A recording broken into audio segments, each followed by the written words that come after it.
大家好啊，歡迎收睇今個禮拜嘅贏在美股啦，咁都係我啦，Jackie 同埋阿 Mr. CFA 同大家分享下美市嗰邊最新嘅呢一啲 update 啦。咁啊，而家小弟啦，因為而家身處喺美國啊，咁啊擔心嗰個即係 internet 咧個速度唔夠好夠快去做呢個 live 嘅時段啦，咁所以咧今日咧就準備錄定呢條片同大家 update 美股嗰邊嘅一啲資訊啦。嗱咁啊，大家有睇開美股啦，都知道上幾個禮拜啦就超級峰迴路轉啦。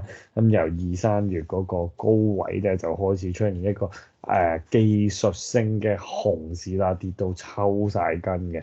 咁啊最犀利咧就係 Liberation Day 啦，咁啊即係呢個特朗普 Donald Trump 當日咧就同大家講話全世界統一，即係佢都會即係impose 一個關口稅。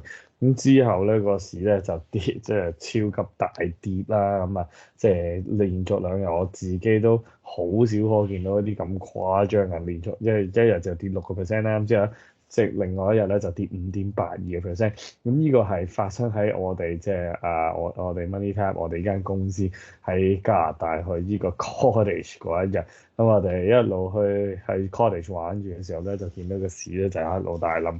不過好就好在咧，大家如果有睇開我哋呢條片嘅話咧，我相信大家應該都有啦。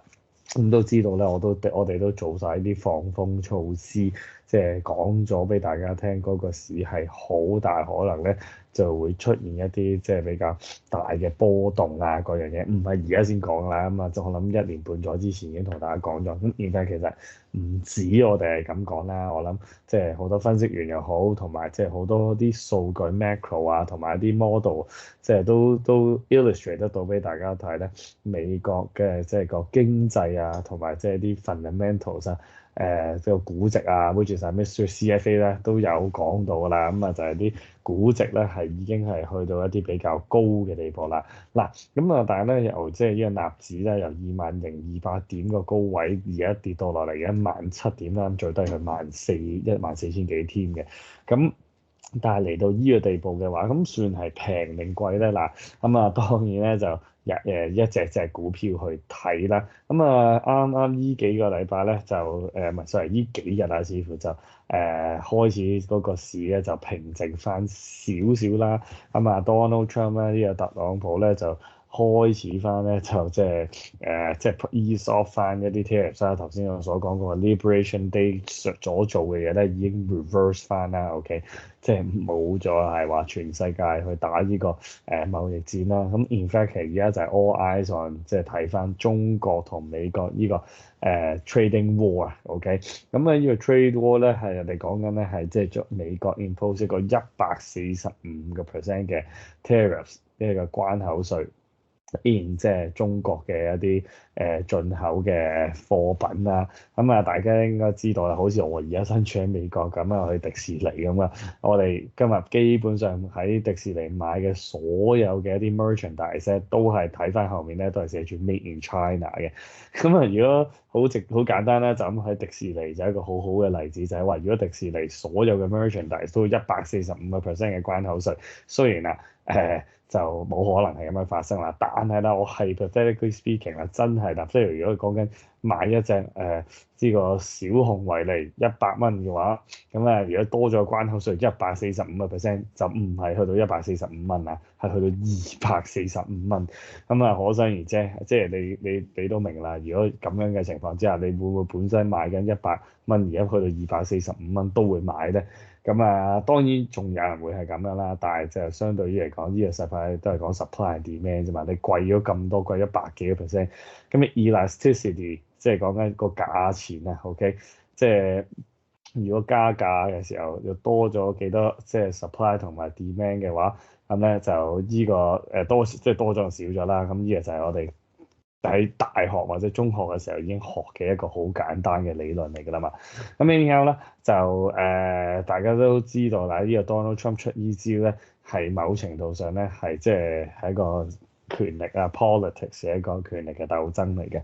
咁anyhow 依個咁上個禮拜 Donald Trump 亦都 ease off 咗，就係話就係唔會係長期咧係會係即係145%嘅關口稅，依個係佢都知道唔 sustainable 嘅一件事嚟㗎啦。咁啊，但係反而咧就越嚟越拖長佢咧，咁拉長佢嘅話咧，而家反而個市場咧調翻轉咧就去翻 focus 乜嘢咧，就係即係一啲 fundamentals 啊咁啊。咁啊上個禮拜咧美國就公布咗120間 S&P 500嘅藍籌股嘅業績報告嘅，咁啊，即係我 which is 我哋即係我同 Mr. CFA 咧就比較係即係嗰個叫做睇得重咧，就係嗰個叫 Google 嘅業績報告啦。咁咧，等陣會同大家會詳細講一講 Google 嘅業績報告。我自己就係呢隻愛股啦，咁啊 Google，因為咁多年以嚟就都揸住係幫輕我唔少係嗰個組合嘅回報嘅一隻股票嚟嘅。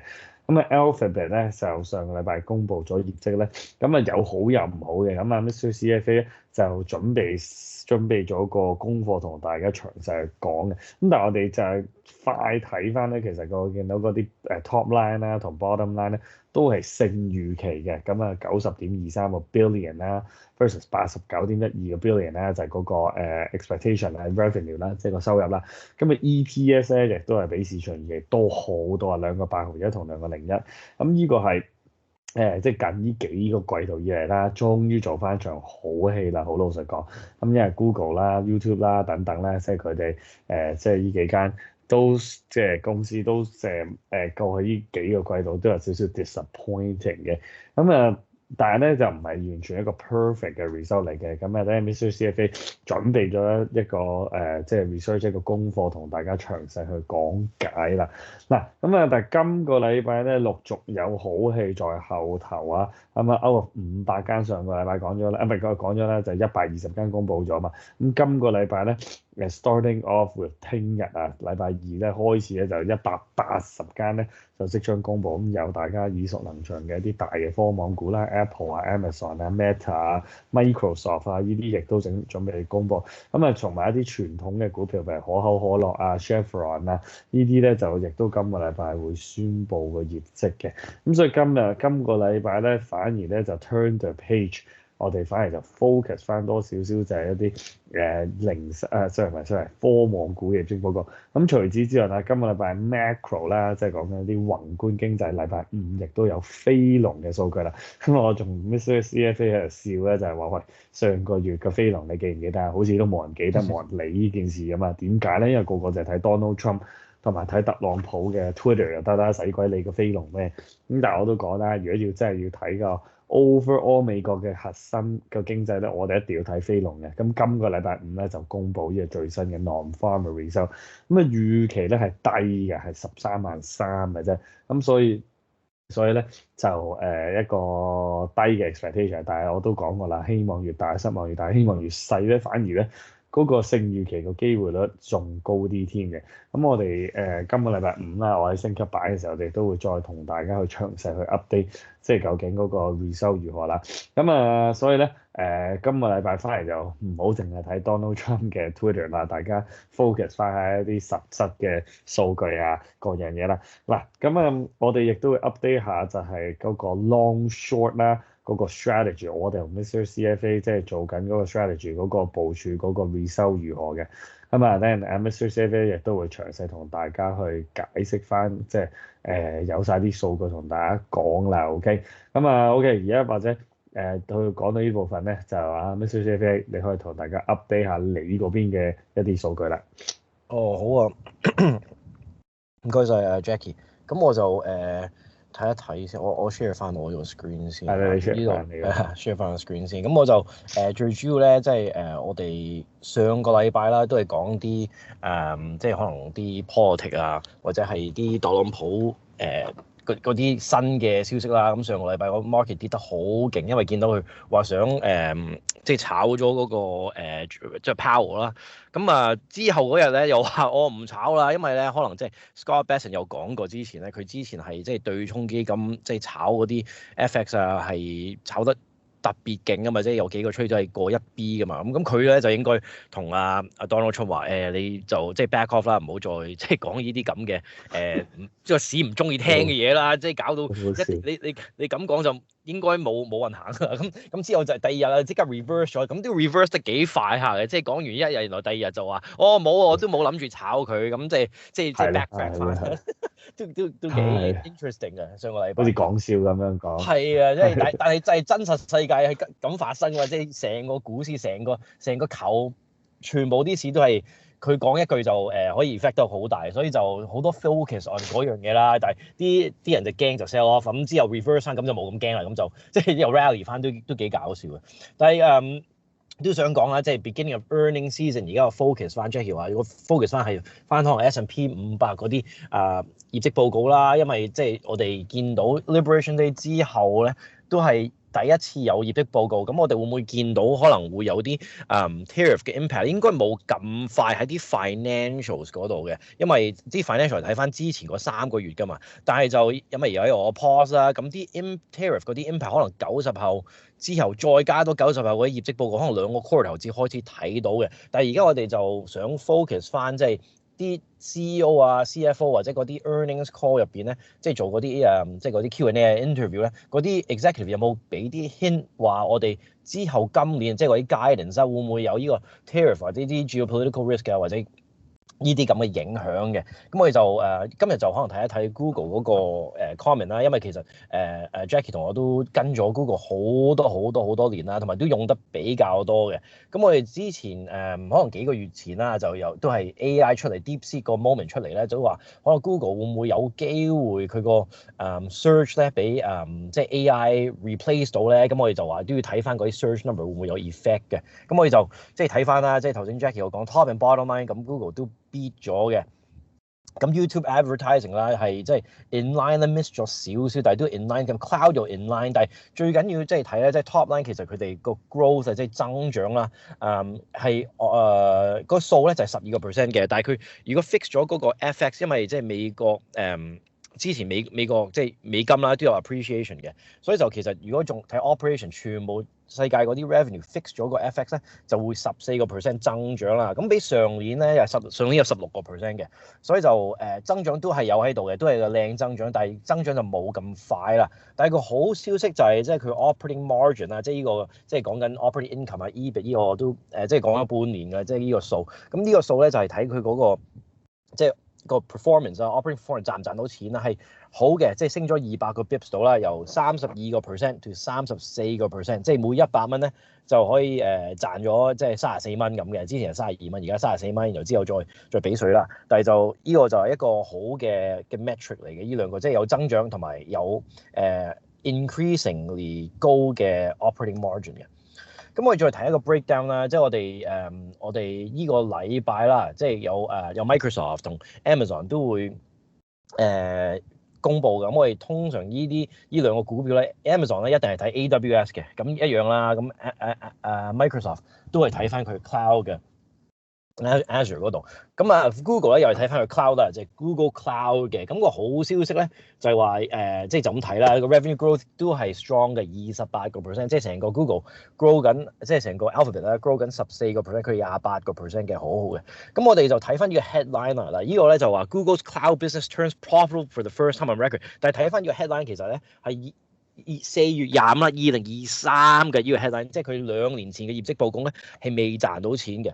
Google Cloud，但係個好處係咧，即係我睇翻啦，佢哋依個 business 好似有12個 B 嘅 revenue 到啦，佢個 operating margin 或者 operating income 咧去到2.2個 B 㗎啦，已經。咁 operating margin 咧1年內由9.4%升到17.8%，呢個係一個非常之好嘅result 嚟嘅，覺得。咁即係佢哋即係 scale 得efficient 啦，如果呢個 Google Cloud grow 得即係可能每一季都28%、25%咁繼續咁 grow 落去咧，咁嗰個 operating income 或者個 margin 又繼續咁有增長咧，咁呢個 segment 咧會越嚟越值錢嘅，好似 Amazon 咁啦，佢最值錢個 part 咧都係個 AWS 嗰度嘅，咁 Google 嗰度就係即係未必而家係最值錢嗰度啦，但係最 focus on 啲 earnings 同埋啲可能啲分析員睇得最緊咧就呢個數嘅，咁呢個就係一個好好嘅 result 嚟嘅。咁第二啦就話AI 咧會唔會 replace 到 Google 嘅 search 咧？好多時而家人哋即係好多人啊用 search 咧，可能用 Perplexity 啊，或者用 Grok 啊，即係Elon Musk 個 AI 啦，或者係第二啲可能 ChatGPT 呢啲咁嘅AI 又一半幫你 search 翻啲 reference 啲 website 嘅。咁 Google 一樣啦，佢都話喂，咁第二啲即係公司有呢啲咁嘅search function，我哋都要做一做嘅。咁佢個好處係咧，已經好多人用 Google Search 啦，所以佢要 build in 咗個 AI 咧喺第一版嗰度嘅，即係嗰個Google Search 叫做 AI Overview。咁 AI Overview 咧，即係 launch 咗，即係呢個上個 quarter launch 到而家已經有1.5個 billion 嘅 user 啦，即係全世界可能有每5個人有1個人用嘅每個月。都比較多嘅，咁啊，即係呢個同即係可能 Meta 嗰啲 product 比啦，Meta 即係 Facebook 啊、WhatsApp 啊、Instagram，Meta 嗰啲 user 咧，通常有on average 咧有3個 B 度嘅，所以佢 AI overview 咧，呢3個月內啦，呢3-4個月內啦，已經去到即係一半嘅 Meta 啲user 嘅，即係呢個 scale 都比較大嘅。咁最主要咧，即係之前都有講過，有冇第二啲AI 係replace 到 Google 嘅 search 或者啲 revenue 咧？咁個 search 嘅 revenue for Google 咧係超過一半佢Google 即係 Alphabet 嘅業績嘅 business line 嚟嘅，所以呢個search 咧即係勁到有 antitrust case 㗎嘛，佢哋呢個咁勁會唔會有一個 effect 咧？咁其實睇翻佢啲業績報告咧，係同上年比咧係升咗10%嘅，都係有增長嘅，冇佢成個公司增長或者 cloud 增長得咁勁啦，但係10%都OK 嘅。但係就睇翻佢哋嗰個 earnings call 啦，嗱啲 analyst 啲大行會問 CEO、CFO，咁我哋嗰個即係佢哋 Google 個 search 有冇蝕咗錢啊，或者係冇賺咁多錢咧？咁佢話其實冇嘅。After 呢個 AI overview 咧，佢話冇 negative effect on 個 search revenue 嘅。咁佢哋話即係即係個好處係冇 negative effect 啦，但係有冇賺多咗錢咧？佢哋未 comment 住嘅，因為都比較新嘅呢樣嘢，所以就呢個都係好處啦，即係擺咗啲investment 落個 AI 嗰度 ，AI 擺咗落個 search 嗰度，而幫到係有1.5個 billion 嘅 user 啦，呢個好處啦，同埋佢嗰個search 係冇 negative effect 嘅。咁而家佢就大把時間可以睇下點樣可能可以多啲嘅 search revenue based on 呢啲咁 helpful 嘅可能 link 啊或者 AI overview 啦。咁呢個都係一個好事嚟嘅，但係 search 嗰度咧就即係或者 ad revenue 啦，呢個就係一個有少少 headwind 啦，就tariff 咧佢哋個 comment 就話APAC 嗰邊咧最主要 APAC 咧個 business ad revenue 會有啲 negative effect 嘅，係點解咧？係因為可能Temu 即係係啦，即係 Temu 啊、Shein 啊、Alibaba 呢啲公司會可能買好多廣告俾美國啲人咧入。中國嗰啲貨啊，或者係啲 under 800蚊或者小貨嗰啲 package 啦，咁我哋都知特朗普嗰關口稅咧都 include 咗一個叫做可能de minimis 嘅exemption 嘅之前，即係好即係 long story short 之前咧，如果有啲 package under 800蚊入美國咧就唔打你稅嘅，因為佢之前話可能我哋打你5毫子稅，但係個 cost 係1蚊嘅，做呢個功課咁就唔抵嘅，唔會做嘅。但係可能而家都知，如果香港啊或者中國寄啲嘢去美國嗰度咧，可能佢一來唔會寄啦，或者二來咧你個 tax 可能去到120%、140%嘅 import tax 嘅。咁而家就即係呢個effect 咧就可能大家如果睇新聞啦，中國可能好多廠都係 stop 咗啊。如果佢哋啲廠係 export 得特別多去美國嗰邊。但係就第二個 second order effect 啦，或者係 Google 嗰度咧，佢哋嗰啲客咧就係呢啲可能呢啲廠啊，或者啲人係買呢啲廠嘅貨啦，咁佢哋啲廠又 slow down 咗，係因為個 demand 可能少咗咯。咁呢個 demand 又少咗，咁嗰個即係可能嗰個叫做 ad 啊，或者係賣廣告咧，for 呢啲公司都會 effect 會少咗。咁佢又 forecast 到呢樣嘢會有少少 headwind 嘅。咁佢又冇話即係會 affect 佢個 ad revenue 幾多 percent 啊，或者幾多？咁佢話有個 negative effect 啦，但係多定少咧就未即係見到住，因為呢個 trade war 都未即係打完啦，日日都好似變咁嘅。咁佢又話應該有個 negative effect 呢度。咁我哋再睇可能個 last part 啦，但係可能最係一個我覺得對個市有少少 positive 嘅 news 啦，因為都講咗幾個月，即係我哋知道2023、2024啦 ，take a step back 就 S&P 500大市。都係Magnificent Seven 或者 Magnificent Seven 同埋個 AI 嘅 theme 嚟帶領一個2年啦 back to back 20% 嘅回報嘅。S&P 500。咁我哋就睇翻點解會有呢樣嘢啦，同埋有咩會 drive 嘅。咁呢樣嘢咧就可能睇 Nvidia 嘅。咁 Nvidia 佢之前有講過啦，一半嗰啲客咧都係大嗰啲科網公司嚟擺佢哋啲 capex 落去買佢哋啲 chips 噶嘛。咁我哋就會睇，而家我哋要睇啦，就上個季都有睇啦，嗰啲大嘅科網股嘅 Magnificent Seven 啲 capex。咁 Google 咧個好處或者係啊個好處係佢之前啊一個 quarter 前咧話 capex 咧我哋今年會 raise 啦去到75個 B 嘅。咁而家一個 quarter 後咧，睇下佢有冇話 slow down 或者hold back 呢樣嘢啦。咁佢話冇嘅，佢話照 keep 住 the same plan， 75個 B 會今年 deploy over 4個 quarter 啦。咁見翻佢呢個 capex 個 chart 啦，呢個 bar graph 係慢慢升上去嘅，一年後即係一年由12個 B 去到呢個 quarter 有17個 B。咁佢點解係咁做咧？佢都係 confident 佢 long term 嘅 investment 同 growth 啦，同埋 AI 嗰個成個 segment 嘅，所以佢繼續要即係唔會 hold back 啦，繼續會投資落呢個AI 嘅 growth 同 segment 嗰度。咁呢個就係一個好 good sign 啦。咁第二啲科網股 tech 股啊，即係 Amazon、Alphabet 咁 Alphabet 講咗啦 ，Amazon、Meta。Microsoft 都要睇一睇佢哋嗰啲 capex 會唔會繼續 keep the same，定會減啊，定會更加加上去咯。咁呢個就應該會幫到 Nvidia 嗰個 business 嘅。Nvidia 就一個月後至 report 嘅，但係呢樣嘢就係一個 good sign 或者係一個 telling sign 啦 for Nvidia 會點樣 report 咯。所以呢個都緊要嘅。但係個好處係即係再講多次啦，個 capex 嗰度咧就冇一個 hold back on 啲 investment 或者 put on hold 嘅。咁而如果睇翻有某啲 survey 啦，即係而家咁 uncertain 嘅 time 咧，好多唔同 CEO 嘅 business，即係唔係科網股嗰啲啦，即係好多唔同嗰啲第二啲 business 嘅 CEO 咧，就話我哋都唔知投去邊度，有好多 tariff 咧。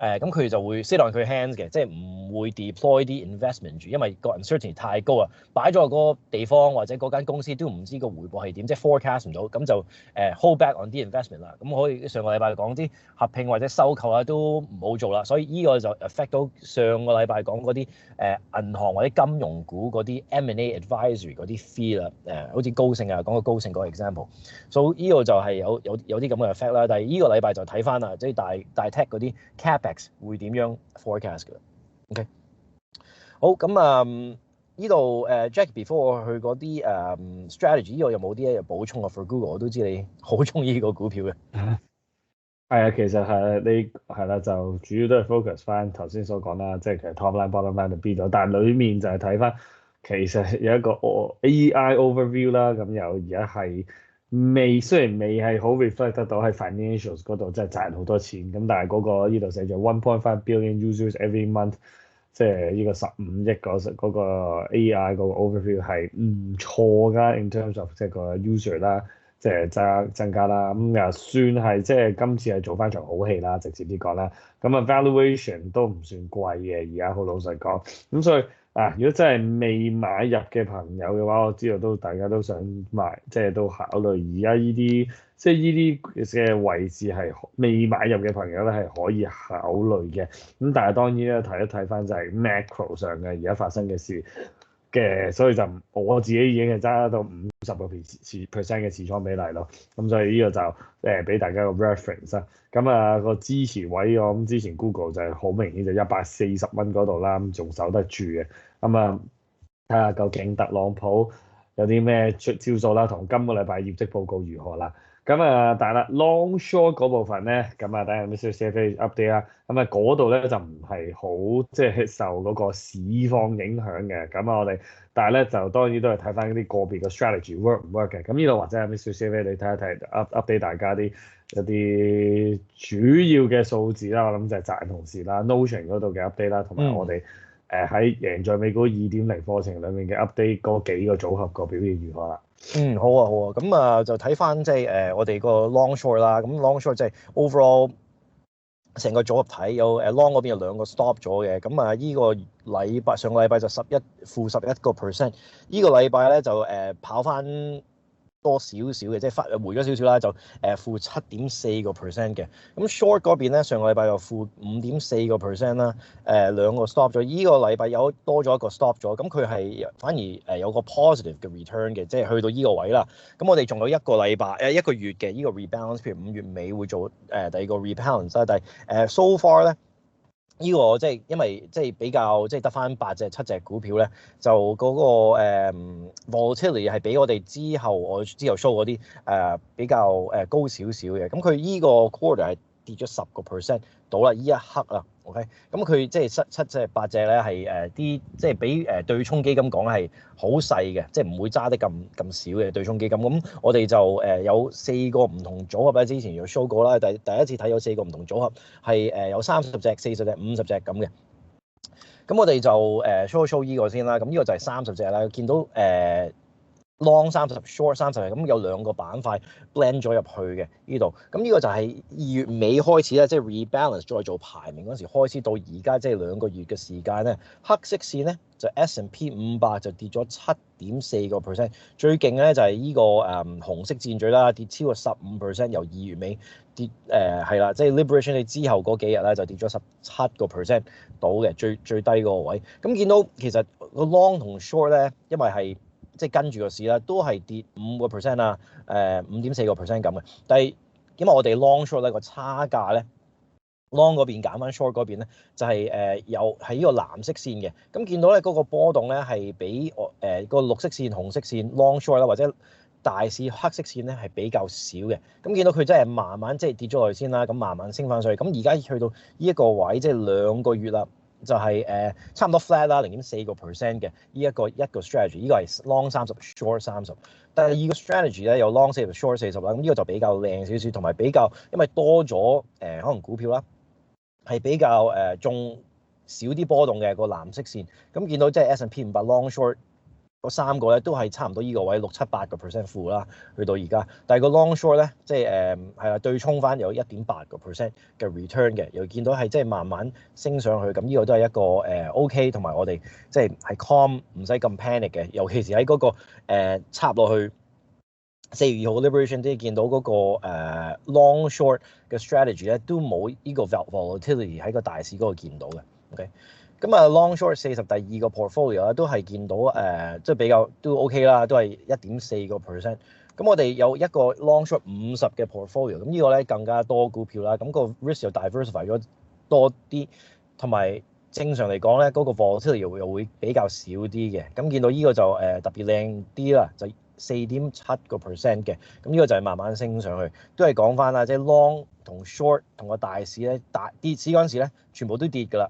即係下邊呢度，但係咧就係揀啲好嘅股票咧擺喺 long 嗰度，揀啲比較冇咁好嘅股票擺 short 嗰度做個對沖咧。咁如果有一個即係如果 flat 咧都開心㗎。如果市跌嗰陣時，但係如果賺到錢，呢個係一個好嘅 bonus 嚟嘅。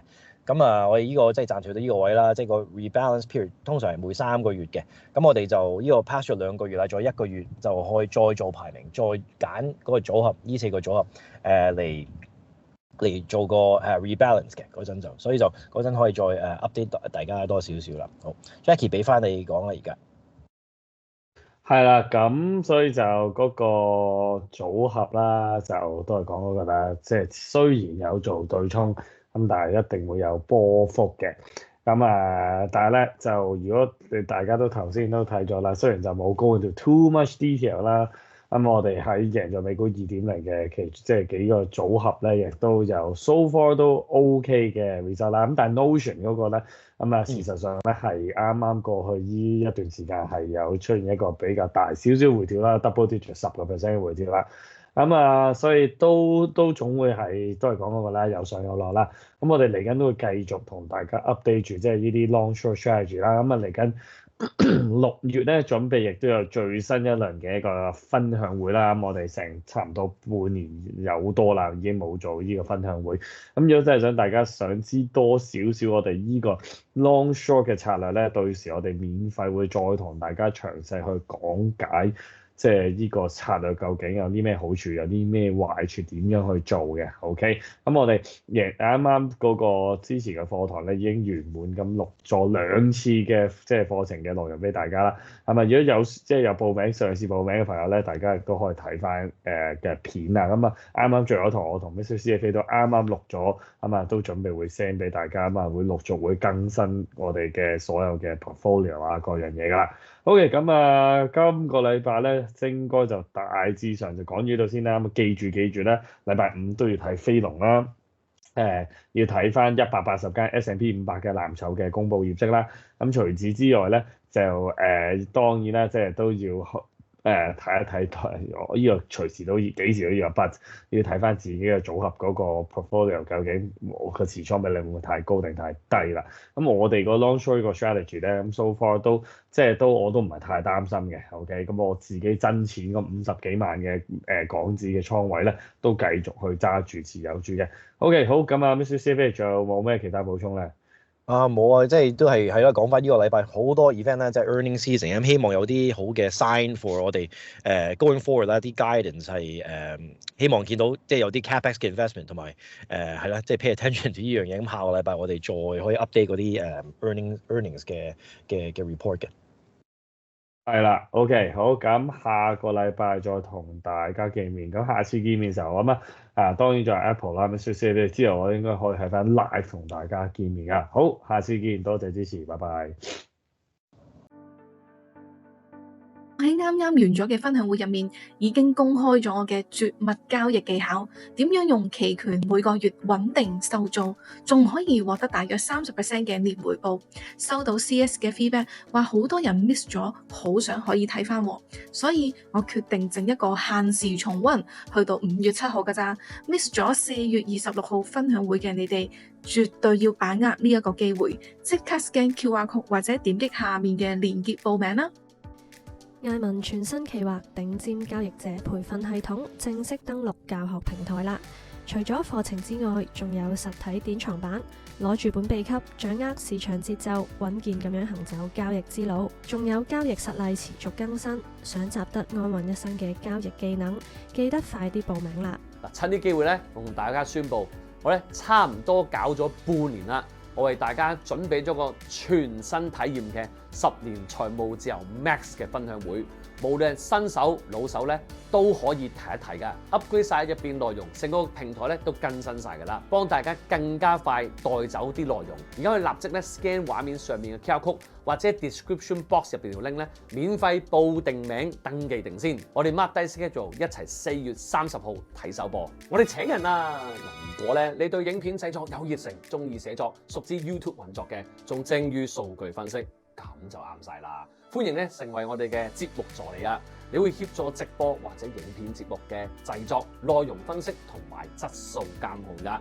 中意創作、有團隊精神嘅你，千祈唔好錯過啊！環球嘅你，例如多倫多、香港嘅都可以 apply 噶。快啲填寫 Google Form send CV 俾我哋啦！想緊貼大市走勢，即刻就下載我哋我要做富翁應用程式，黐住我哋呢班我要做富翁啦！